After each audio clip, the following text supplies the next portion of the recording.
Well, good morning, boys and girls. Today is the 9th of July, 2024, and today we're gonna go do some stuff with my mom. Gotta call some people, do some things, go look at some stuff, so we'll just have to see what happens. And as this wonderful day seems to go on, we'll obviously see you guys soon. Mom? So, believe it or not, Niagara Falls has a bunch of power plants at it because we use the falls to create electrical power. So we're going to look at it, which is quite interesting because my grandpa actually worked at one of them. I don't know if you can see him, but he's over there. So it's going to be an interesting day. This power plant is kind of sick, so I'm going to pick you guys up. Man, this is cool. So believe it or not, at a hydroelectric station, they need hydro to make the electric. So believe it or not, there's a tunnel. Hey look, the tunnel. Hey look at it. So you guys might know I kind of live near some water going over some rocks, and this is probably the closest to it I've ever been. So it's kind of cool, I'll keep it real. So we finished up at the power station, and then I went to go get some groceries because believe it or not, sometimes I gotta eat. And I'm thinking about the infinity of the universe again. Like, why do we act like it's so finite? So I want to talk about the human condition here for a little bit, and something we all deal with in our every single daily life, the idea of problem solving. How do we solve problems, you might be asking yourself?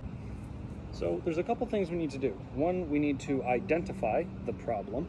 In this case, we'll use the idea of the batteries died in the TV remote, and then we need to identify how to achieve the problem. I gotta go get more batteries for my TV remote. So we understand that we want to get batteries for our TV remote to fix it. So we've got a couple of different options. You can go look in your junk drawer, see if you got any extra batteries. You can ask your parents if they know where some are. You can drive to the store and grab some. Those are all good, healthy ways of trying to find new batteries for the remote, right? So we understand the different kinds of actions we can take to solve the problem of a lackluster amount of batteries in the TV remote. But we also need to understand, once we have exhausted all of our actions, because there's none in the junk drawer, you don't have a car to go and buy some, and your parents have no idea where they are, we have to start talking about the problem to be able to do something else about it. As humans, we're very social creatures. And if I, Sterling Took, do not have the ability to change the batteries in my remote, I need to get help from someone else. So maybe asking my friend if he's got any, asking my parents if they can drive to the store to buy some. I don't really know what, but once we are finished with our actions, we need to start with our words. And this is what I want to talk about, because this is where so many people get lost. Now, I believe words are one of the easiest ways for us to express our feelings and ideas because they turn what's inside of here into something that other people can express and experience. But the most powerful way is with action. So before we start to use our words to describe what needs to be done, we need to change our actions to reflect the beliefs inside of our heads, changing by example.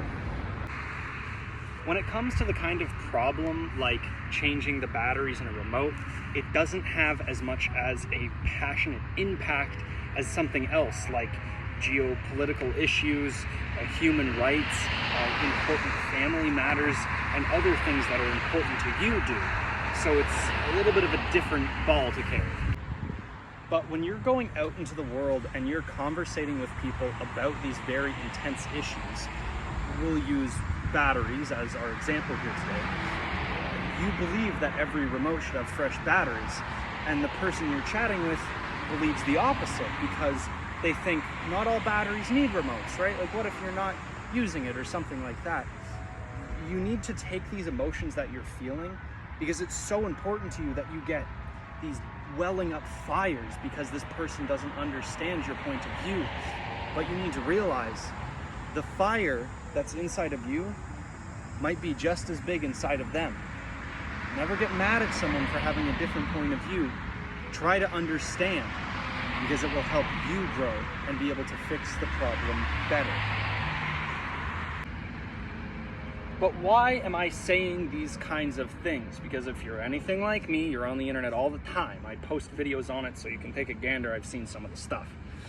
But I think people are getting distracted because they're trying to fix the problem and they're so passionate about it, and they've got all this energy and this drive to make the world a better place, but they're getting so mad at their siblings for taking the batteries out of the remote that they don't realize they're no longer fixing the problem about the batteries, and they're creating a problem of fighting. So do you want to help fix some problems, or do you want to help make some problems? The choice is yours. I'll never change it, but that's my point of view. But with that whole monologue I kind of just went on about problem solving, the main ideas that I'm trying to explain with my very poorly worded words: do what you can to make the world a better place. Just try not to make it worse. Because you're awesome and you've got that potential. So, carpe diem. Well, boys and girls, that was the 9th of July, 2024. Thank you so much for stopping by. It does truly mean a lot to us. And that's about it. I already expressed my wild idea for the day to you guys, so I'm sorry I'm not slapping it into poetry on this fine evening. I hope that doesn't bother you too much. But it was a kind of a wonderful day. I walked around, I saw some amazing clouds, I got to go some cool places with my mom and my grandpa, which is always quite nice. So, I don't know, it was a wonderful day either way. And as we travel on to tomorrow, the 10th of July, 2024, we are going to remember to always be humble, change by example. And remember our honesty. See you guys soon.